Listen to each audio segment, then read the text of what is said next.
Hello guys! Welcome back to my channel. Today's vlog guys, dito na naman tayo sa kanilang lungsod namin. Sana ako ng buto. Ang problema di ko maabot, walang hagdan. Kaya sama tayo guys, silip-silip na lang tayo sa may bakura namin sa likod ng bahay. Dito tayo guys. May isang puno dito na niyog ba? Gusto ko sana kukuha ng buto ng batang niyog ba? Problema ay walang hagdan. Kaya next time na lang. Sayang yung pagkakataon, sana ba yung pagpunta namin dito. Mainit kasi. Mabawi yung weather ba? Ilang araw na halos araw-araw na lang umuulan, hindi lang ulan ngayon. Super init ngayon.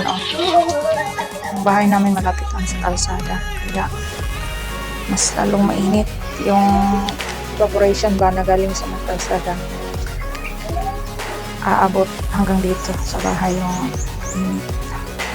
Buti na lang sa may likod, may pwedeng tambayan doon sa may tabing dagat na mahangin.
Ay, ang cute niya. Konti lang yung bulaklak niya ngayon. Yung mga, namin, orchids. Ayun yung puno.